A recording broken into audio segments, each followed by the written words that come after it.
இங்கு கூடியுள்ள அனைவருக்கும் என் முத்தான முதற்கண் வணக்கத்தை தெரிவித்துக் கொள்கிறேன்.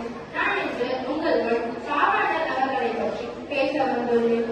தமிழ் வளர்ச்சி ஒன்றில் தனது உயிர் மூச்சாக கொண்டு தனது இறுதி காலம் வரை பலரை எதிர்பாராது உழைத்தவர் மொழிநாயகர் என்று அழைக்கப்படும் தேவனையா பாவாணர்.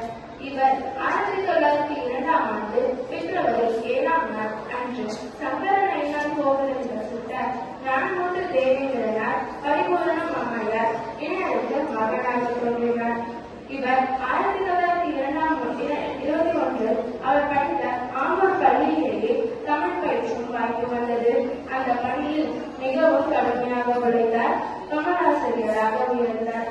அக்காலத்தில் மிகவும் அரிதான கணித தேர்வு எழுதி வெற்றி பெற்றார். மொழி மீது இயல்பாக கொண்டிருந்த ஆர்வத்தினால் ஓய்வு நேரங்களில் புத்தகங்கள் படிப்பதிலும் ஆய்வுகள் செய்வதிலும் அவருடைய நேரத்தை செலவிட்டார்.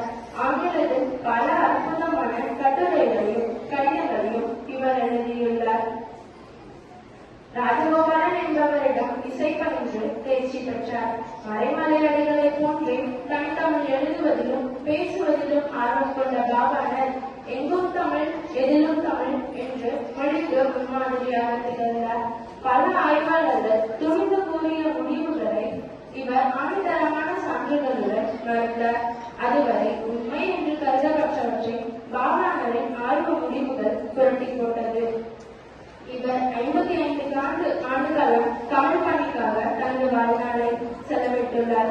அவரது பணியை பின்தொடர்ந்து நாம் முன்னேறுவோம். நன்றி, வணக்கம். Kongunadu matric higher secondary school, Nallipalayam, Namakkal.